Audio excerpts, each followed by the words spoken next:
आज मैं बरोक वास्तुकला के विषय में आपको बताने जा रहा हूँ।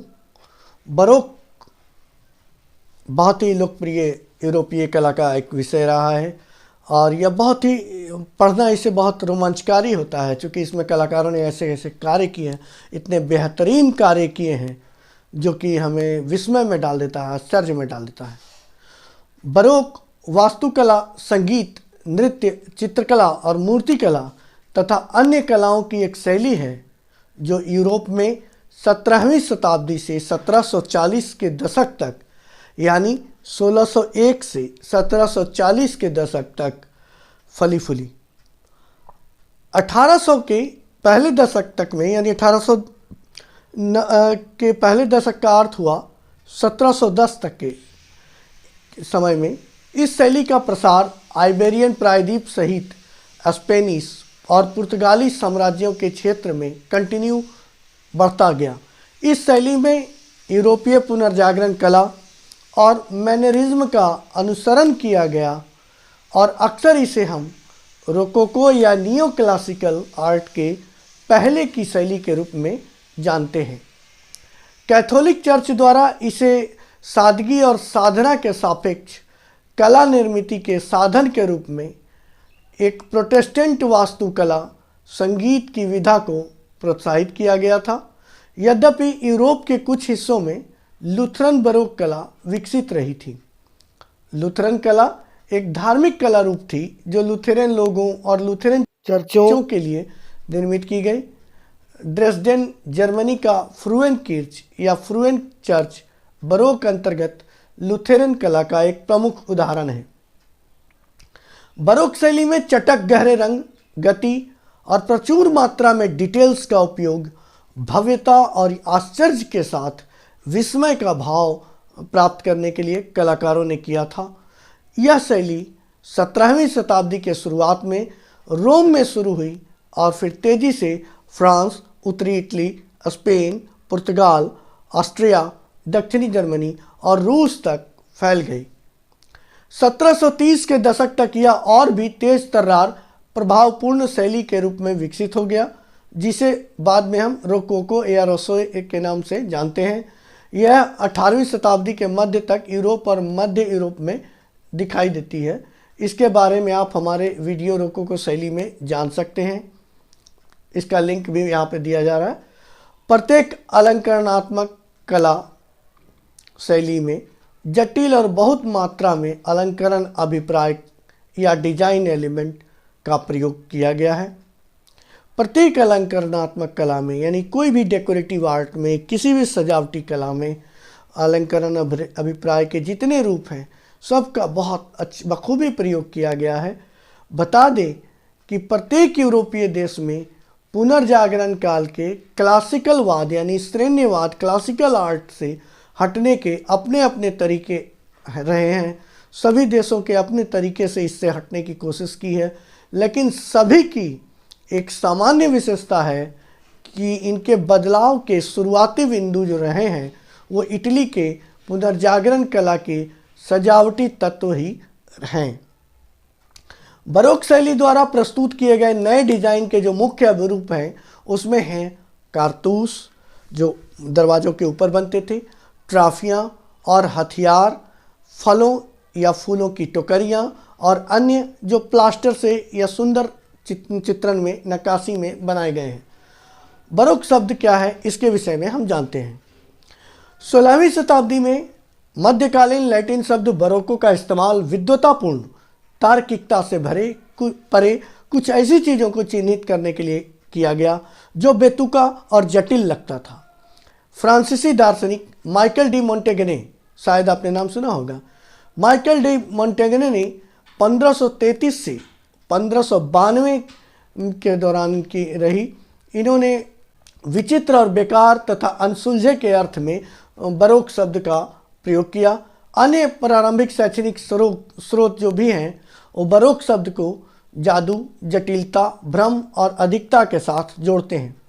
बरोक शब्द का 18वीं शताब्दी से पहले प्रयोग अनियमिताकार मोतियों के लिए भी होता था। अनियमित साइज के जो मोती हैं, पर्ल हैं, उनके लिए भी बरोक शब्द का प्रयोग करते थे।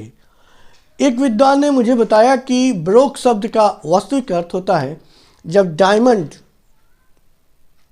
जो है जिस स्टोन में छुपा होता है, जो अनफिनिश्ड डायमंड है, जब तक वो फिनिश नहीं होता उसके लिए बरोक शब्द का प्रयोग करते हैं। फ्रेंच और पुर्तगाली भाषा में अक्सर गहने या ज्वेलरी के लिए बरोक शब्द का प्रयोग किया गया।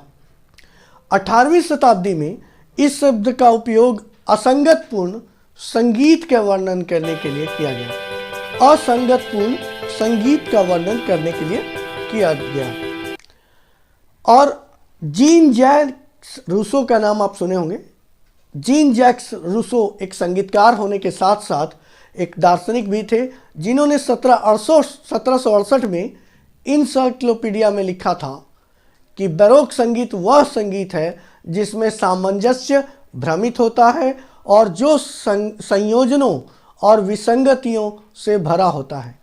जिस म्यूजिक के कंपोजिशन में विसंगतियां भरी होती है, वैसे संगीत के लिए बरोक शब्द का प्रयोग किया गया। समझ रहे हैं ना सब लोग? हाँ, अब आगे बताते हैं 19वीं शताब्दी के मध्य तक।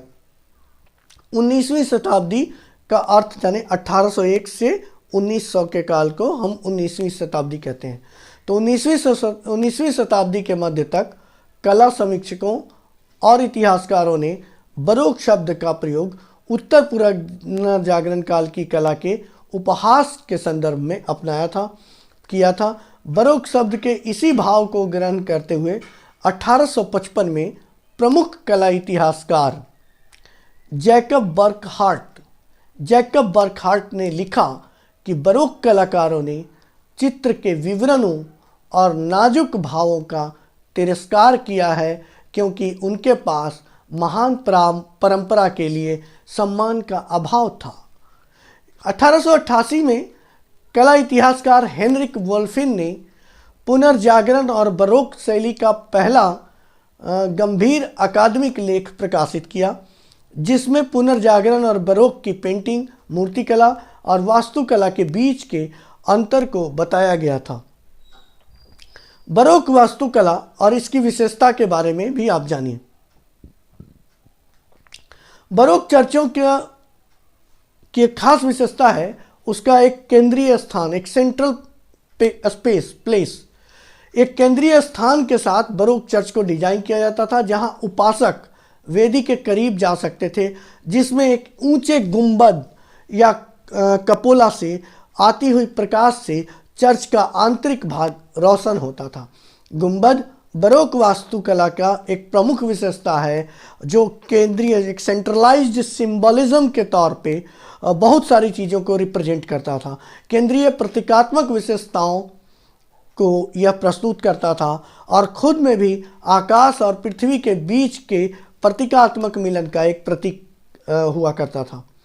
गुंबद या कपोला के अंदर के भाग को स्वर्गदूत या संतों के चित्रों के द्वारा भव्य रूप से सजाया जाता था, जो स्वर्गदूतों की अष्टकों निर्मित प्रतिमाओं के साथ नीचे से ऊपर देखते हुए लोगों को ऐसा आभास कराते थे कि ऊपर से देवता लोग नीचे की ओर भी झांक रहे हैं।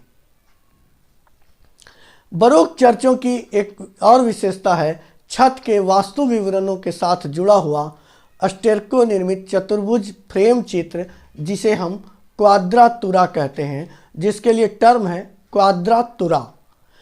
इसमें उभरी हुई त्रिआयामी वास्तविक सदृश्य संतों और स्वर्गदूतों की शांत भीड़ को अंकन किया जाता था। ऊपर में जो बनाए गए क्वाद्रातुरा के चित्र हैं सीलिंग्स में, वो जो चित्र हैं उसमें एक यदि चारों रेलिंग बनाई गई है, जो जिसको आप फ्रेम या कटघरा के भी कह सकते हैं, और उसमें से स्वर्ग के देवता और संत लोग नीचे की ओर झांकते दिख रहे हैं। उसके ऊपर इन्फिनिट आकाश है। इस चित्र के द्वारा आप इस विशेषता को अच्छे से समझ सकते हैं। ललित कला में क्वाद्रातुरा शब्द भ्रमकारी भित्ति चित्रकला के एक रूप का वर्णन के लिए है, जिसमें वास्तुशिल्प ये विशेषताओं की छवियों को दीवारों या छतों पर चित्रित किया जाता है ताकि वे वास्तविक वास्तुकला का आभास कराएं। इट मीन्स यदि मैंने फ्रेम का कुछ डिजाइन बनाया है, यदि पिलर का कुछ डिजाइन है, but that was painted not sculpted, इस प्रकार हमारे हिंदुस्तान में आप विजेंद्र शर्मा जी के द्वारा बनाए गए कुछ एक चित्रों में देखते हैं, जहाँ पे फ्रेम तो उनके काफ़ी रियलिस्टिक होते हैं। उसके अलावा जब धागे का उन्होंने बनाया है या फिर गुलाब की पंखुड़ी का चित्रण किया है तो वो काफ़ी लगता है रियलिस्टिक है, वो बाहर की ओर आ रहा है। अब एटलांटिस के क्वाड्रातुरा चित्र चर्च के छत या कंगनी पर कार्निस के नीचे बने हुए हैं। सिस्टाइन चैपल की छत में माइकलएंजेलो द्वारा बनाए गए चित्र जो अलग अलग दृश्यों का संयोजन है और प्रत्येक संयोजन का अपना परिप्रेक्ष्य है, जिससे एक समय में आप एक ही संयोजन देख सकते हैं। इसके विपरीत बारोक कला में चर्च की संपूर्ण छत को एक इस प्रकार सावधानी पूर्वक बनाया गया था, इतना मेहनत करके, इतना ध्यानपूर्वक बनाया गया था ताकि चर्च की फर्श से दर्शक पूरे छत को एक साथ सही परिप्रेक्ष्य में देख सके और आकृतियां वास्तविक रूप में उनको दिखाई दें। चर्च के इंटीरियर में घुमावदार स्तंभ बरोक वास्तुशिल्प की दूसरी खास विशेषताओं में से है। यह गति की भावना और प्रकाश को प्रतिबिंबित करने का एक नाटकीय तरीका दोनों को प्रस्तुत करता है। इसके अलावा स्टेको निर्मित कारतूस अभिप्राय का निर्माण, कारतूस डिजाइन का निर्माण बरोक वास्तु सजावट की एक तीसरी विशेषता है। कारतूस शब्द का अर्थ एक प्रकार के वास्तुशिल्पीय आलेखन या अभिप्राय से है, जिसे आप इस चित्र के द्वारा देखकर समझ सकते हैं। यह आमतौर पर अंडाकार और गोल या संगमरमर या अन्य पत्थर से बने बड़े फलक होते थे, जिसके सतह पर सोने के वर्क से मुलम्मा किए गए आलेखन चित्र बने होते थे या अक्षरों से कुछ संदेश लिखे होते थे, जिसे दरवाजे के ऊपर जब टांगा जाता था तो बाहर के दर्शक उसे आसानी से देख सकते थे, उसके संदेश को समझ सकते थे। उन्हें आंतरिक सजावट या इमारतों में दरवाज़ों के ऊपर लगाया जाता था, जिससे नीचे खड़े लोग संदेश को पढ़ सकें, देख सकें। कारतूस की बनावट में अनेक प्रकार के आविष्कार हुए। यह सभी प्रकार की इमारतों में, कैथेड्रल और महलों से लेकर छोटे चर्च तक में पाए गए हैं। बरोक वास्तुशिल्पियों ने भ्रम पैदा करने के लिए मजबूत गणितीय पर्सपेक्टिव का प्रयोग किया, बिल्कुल मैथमेटिकल पर्सपेक्टिव का परिप्रेक्ष्य की प्रयोग किया है। रोम के पलाजियो स्पदा चर्च है, उसमें बोर्मिनी नामक शिल्पी ने एक संकीर्ण तल पर क्रमशः घटते आकारों के स्तंभों का निर्माण किया, अर्थात एक संकरा होते हुए तल पे क्रमशः घटते आकार में, छोटे होते आकार में और पतले होते आकार में स्तंभों का निर्माण किया और सामने बगीचे में एक लघु आकार की प्रतिमा बनाई, ताकि यह भ्रम पैदा हो कि यह मार्ग 30 मीटर लंबा है, जबकि वास्तव में वह मार्ग केवल 7 मीटर लंबा था। मार्ग के अंत में एक मूर्ति आदमकद आकार के लाइफ साइज आकार की प्रतीत होती थी, जबकि यह जो आदमकद मूर्ति थी वह केवल 60 सेंटीमीटर ऊंची है। बोरोमनी ने एक मैथमेटिशियन की सहायता से, एक गणितज्ञ की सहायता से इस इल्यूजन को डिजाइन किया था, इस भ्रम को डिजाइन किया। अब बरोक चित्रकला की बात करते हैं। बरोक चित्रकारों ने जानबूझकर खुद को पुनर्जागरण के चित्रकारों और इसके बाद की अवधि के मैनरिज्म से अलग हटने के लिए काम किया। अपने पैलेट में उन्होंने तीव्र और गर्म रंगों का उपयोग किया, विशेष रूप से प्राथमिक रंगों में लाल, नीला और पीला का उपयोग किया तथा चित्रों में अक्सर इन तीनों रंगों को बिल्कुल निकटता में रखा। उन्होंने पुनर्जागरण शैली के चित्रों की प्रकाश व्यवस्था से भी परहेज किया और केंद्रीय आकृतियों पर, मतलब सेंट्रल फिगर पर गतिशीलता का या ध्यान आकृष्ट करने के लिए तस्वीर के कुछ हिस्सों पर प्रकाश और छाया का एकदम दृढ़ विरोधाभास, यानी एकदम पावरफुल कंट्रास्ट का इस्तेमाल किया। अपनी रचना में बरोक चित्रकारों ने पुनर्जागरण चित्रों के शांत दृश्यों से भी परहेज किया है। सबसे अधिक गतिमयता और नाटकीय क्षणों को उन्होंने बरोक चित्रकारों ने चुना। पुनर्जागरण चित्रों के शांत चेहरों के विपरीत बरोक चित्रों में चेहरे स्पष्ट रूप से अपनी भावनाओं को व्यक्त करते हैं। वे अक्सर चित्र में केंद्र से दूर होती हुई क्रियाशील आकृतियों का विषम संयोजन बनाया करते थे। इट मीन्स वे अपने कंपोजिशन में सेंटर से दूर होती हुई क्रियाशील आकृतियों की विषम संयोजन, यानी कि सममात्रिक विभाजन और असममात्रिक विभाजन, तो असममात्रिक विभाजन के द्वारा संयोजन बनाया करते थे और ऐसी कोणीय ऐसी कोणीय आकृतियों का निर्माण करते थे जो न तो ऊर्ध्वाधर थी न क्षैतिजवत थी, बल्कि बाईं या दाईं या तिरछी होती थी, जिससे विचलन या गतिमयता की भावना पैदा हो। समझ रहे हैं ना? आपको यहाँ पर मैं पुनर्जागरण काल के और बरोक के दोनों के अंतरों को भी बता रहा हूँ धीरे धीरे, तो उसको भी आप आराम से समझ सकेंगे।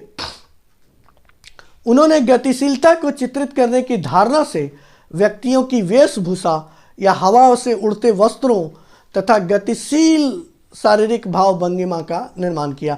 यानी मूवमेंट में कोई आदमी मूव कर रहा हो, इधर से ऐसे घूमा, ऐसे गया, कुछ कर रहा हो, इस प्रकार गतिशील शारीरिक भंगिमाओं में चित्रों का निर्माण किया गया। बरोक चित्रकला की संपूर्ण निचोड़ गतिशीलता और उसकी भावपूर्ण नाटकीयता थी।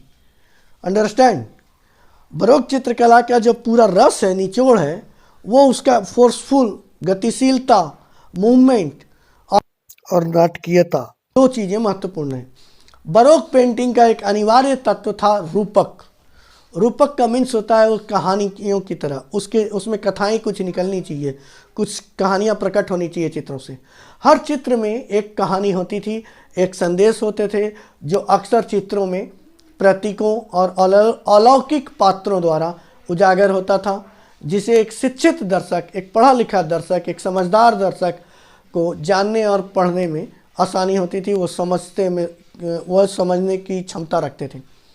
चित्रकला में इटालवी बरोक विचारों के प्रारंभिक साक्ष्य बोलोगना में एनिबेल कारसी, एगस्टिनो कारसी और लुडविगो कारसी के चित्रों में दिखाई देते हैं।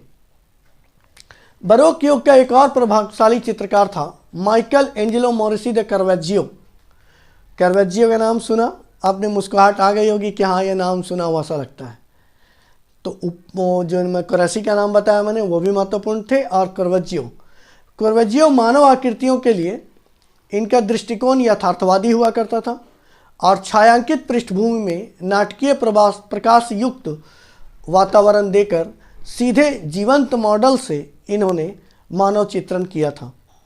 लाइव मॉडल रख करके ये काम किया करते थे। बरोक शैली के साथ निकटता से जुड़े हुए अन्य प्रमुख चित्रकारों में इटली के आर्टेमिसिया जेंटिलेस्ची, नाम नोट करें अच्छे से, चित्रकारों में इटली के आर्टेमिसिया जेंटिलेस्ची, गुइडो रेनी, डोमेनिचिनो, एंड्रियो पाजो, पाओलो डे मैटिस, ये सब शामिल हैं। स्पेन के चित्रकारों में फ्रांसिस्को डी जुब्रन, डिएगो वेलास्कस, जर्मनी में एडम एल्साइमर, फ्रांस में निकोलस पुसिन। हालांकि पुसिन ने अपना अधिकांश समय इटली में बिताया, बट उन्हें फ्रांसीसी चित्रकार ही मानते हैं। और जॉर्ज डेलातूर हैं। ये सब आपके बरोक शैली के महत्वपूर्ण चित्रकारों में हैं। पुसिन और लातूर ने शास्त्रीय बरोक शैली को अपनाया था, जिसमें भावनाओं पर कम ध्यान दिया गया और चित्र में रंग की तुलना में रैखिक गुणों पर अधिक ध्यान दिया गया। लीनियर क्वालिटी पे उन लोगों ने ध्यान दिया था। पीटर पॉल रूबेंस फ्लेमिश चित्रकार थे, बरोक शैली के सबसे महत्वपूर्ण चित्रकार माने जाते हैं। रूबेंस की अत्यधिक कौशलपूर्ण रचनाएं शास्त्रीय और इतिहास की विभिन्न पहलुओं का उल्लेख करती है। ईसाई धर्म से संबंधित विषयों पे इन्होंने बहुत सुंदर चित्रण प्रस्तुत किया है। उनकी अनूठी और बेहद लोकप्रिय बरोक शैली ने गतिमयता, रंग और कामुक संवेदनशीलता, सेक्सुअल सेंसिटिविटी पर बहुत जोर दिया, जो तत्काल नाटकीय कलात्मक शैली के रूप में प्रचारित हुआ था। पौराणिक और अलौकिक विषयों के अलंकरण, चित्र, परिदृश्य और इतिहास चित्र बनाने में रूबेंस को महारत हासिल थी। इटली में कलाकार अक्सर आंतरिक सजावट के लिए वास्तुकारों के साथ सहयोग करते थे, यानी आर्किटेक्ट जो होते थे, जो बड़े बड़े बिल्डिंग्स बनाते थे, उनके साथ मिलकर के कलाकार लोग काम किया करते थे। पिएत्रो डी कार्टेनो 17वीं शताब्दी के महत्वपूर्ण चित्रकारों में से एक हैं, जिन्होंने चित्र में भ्रमजनक तरीके को अपनाया, इल्यूजन मेथड को अपनाया था। उनके सबसे महत्वपूर्ण कार्य में पोप अर्बन 8 के शासन का गौरव बढ़ाने के लिए जो उन्होंने बनाया था। बर्बेरिनी परिवार के महल के लिए बनाए गए भित्ति चित्र महत्वपूर्ण है। पिएट्रो दी कॉर्टोनो की रचनाएं सिस्टाइन चैपल में माइकल एंजेलो के काम के बाद से रोम में बनाई गई सबसे बड़ी सजावटी भित्ति चित्र हैं। जोहान्स वर्मीर का नाम आपने सुना होगा। वर्मीर बरोक अवधि के एक डच चित्रकार हैं जो मध्यम वर्ग के घरों में आंतरिक दृश्यों की सज्जा के लिए विशिष्ट माने जाते हैं। डच कलाकार उन्हें कहते हैं जो हॉलैंड के निवासी होते हैं। अपने जीवन काल के दौरान वह मामूली सफल प्रांतीय शैली के चित्रकार माने जाते थे, जिन्हें डेफल्ट और द हेग नामक संस्थाओं से मान्यता प्राप्त थी। बहरहाल उन्होंने अपेक्षाकृत कम चित्रों का निर्माण किया और स्पष्ट रूप से धनी नहीं थे। अपने मृत्यु के समय में पत्नी और बच्चों को कर्ज में इन्होंने छोड़ दिया। वर्मीर ने धीरे धीरे और बहुत सावधानी से काम किया था और अक्सर बहुत ही महंगा क्वालिटी का रंजक उपयोग किया। वे अपने काम में इतने पारंगत थे कि कहा नहीं जा सकता, बहुत महत्वपूर्ण थे। चित्रों में प्रकाश का प्रभाव दिखाने के लिए विशेष रूप से वे बहुत प्रसिद्ध हुए।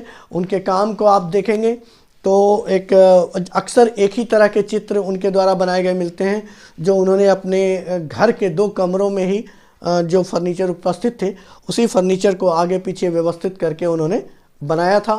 और प्राय एक ही तरह के इंटीरियर्स मिलेंगे, जैसे पर्दा साइड से गिरा हुआ, टेबल पे बैठी हुई महिला, खिड़की से आता हुआ प्रकाश, कैंडल जलता हुआ, ये सब चीज़ें वर्मीर के चित्रों की विशेषताएं हैं। हंस कोन्सिर बर्गर ने जिन्होंने लिखा कि वर्मीर के सभी चित्र स्पष्ट रूप से डेफल्ट में उनके घर के 2 छोटे कमरों में ही बनाए गए हैं।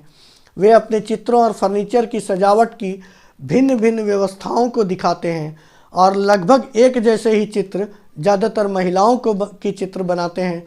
डच गोल्डन एज के अन्य प्रमुख कलाकारों में फ्रांस हेल्स एंड रेम्ब्रांट का नाम भी वर्मीर कभी भी विदेश नहीं गए, यानी ये तीनों कलाकार अपने देश को छोड़ करके अन्य स्थानों पर जाकर नहीं काम किए।